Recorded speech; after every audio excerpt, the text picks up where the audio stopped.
ini yang pertama selama sejarah Republik Indonesia. Republik Indonesia. Ya, baru pertama. Biasanya kan tidak ada, bahkan pembekalan yang seperti Hambalang kemarin kan juga yang pertama seingat saya. Karena selama ini selalu orang berasumsi menteri itu adalah primus inter pares, ya, yang dipilih orang-orang yang cakap di bidangnya, seperti pengertian zakon kabinet itu orang-orang yang sudah teruji. Ya sudah, nggak usah lah dikasih pembekalan misalnya begitu ya.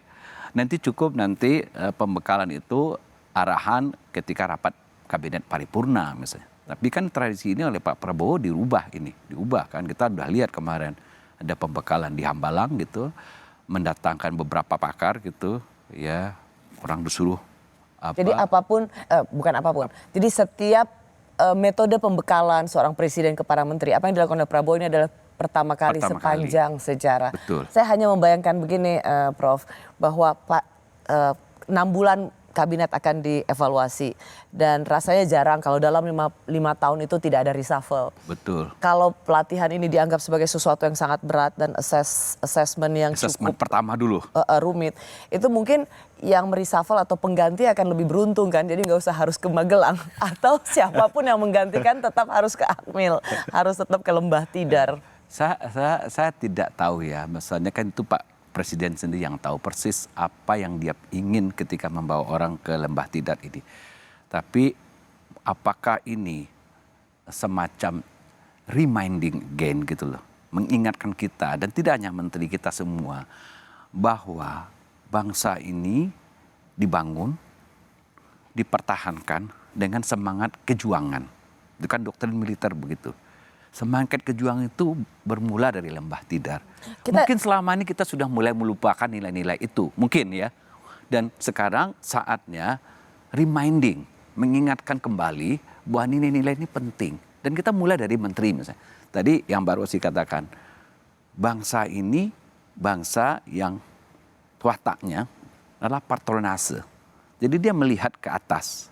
Jadi kalau kepalanya busuk, bawah juga busuk kan gitu. Itu yang juga diucapkan di depan MPR pada saat pelantikan. Mengatakan, menteri kalian hati-hati, kalian orang yang saya pilih orang terbaik, kalian harus menjadi eksemplar gitu kalau dalam bahasa leadership itu, eksemplar yang penting dan kalian akan menjadi sorotan.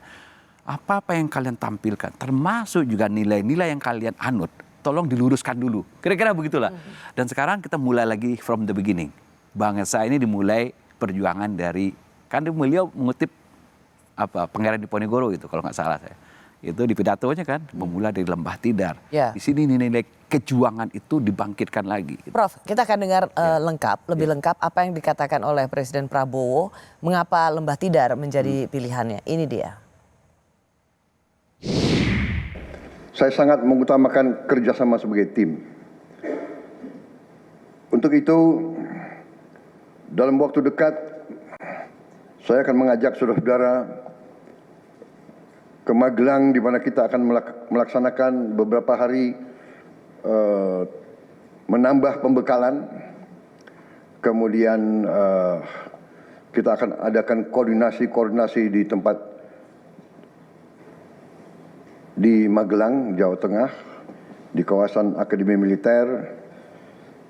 Daerah Magelang merupakan suatu sentra perlawanan kita terhadap penjajah mulai ratusan tahun, dikenal sebagai daerah perjuangannya Pangeran Diponegoro. Di antara 5 gunung itu saya kira cukup membawa suatu aura tradisi keberanian, tradisi heroisme, tradisi cinta tanah air. Persis seperti tadi yang Prof katakan. Bangsa, heroisme, cinta tanah air, patriotisme bermula dari Lembah Tidar. Bagaimana ini supaya tidak disalahpahami bagi mereka yang mungkin merasa bahwa cara-cara yang dipraktekkan ini lebih mengarah kepada militeristik, bukan tentang penanaman nilai kesatria, cinta tanah air dan bangsa. Bagaimana menjawab keraguan atau kesalahpahaman ini? Iya, saya kira kan ketakutan kita terhadap militeristik itu sebenarnya kan domainnya beda ya. Yang kita kritik misalnya dulu militeristik ketika cara-cara militer itu masuk kepada bukan wilayahnya. Itu yang kita keluhkan dulu. Jadi karena militer itu fungsinya kan adalah perang. Yang pertama gitu. Perang itu punya doktrin menaklukkan, ya, menyelesaikan masalah dengan cara penaklukan gitu, power oriented. Kalau kill or to be kill kan gitu pilihannya. Enforcing power gitu. Dan itu kalau ditempatkan di wilayah sipil di mana orang harus bernegosiasi, orang harus bisa mencapai kesepakatan, tidak dengan adu forces gitu. Nah, di situ militeristik jadi masalah. Tapi misalnya yang kita maksud Pak Presiden sekarang bahwa dia ingin mengingatkan kita lagi bahwa satu profesi yang didoktrin untuk loyal sepenuh hati sampai ke dalam tulang-tulang sumsum darah pada negara itu tentara, prajurit.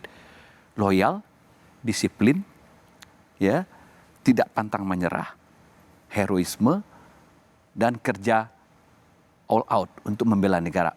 Itu sebenarnya pengertian militerisme yang bisa diadopsi oleh sipil gitu loh.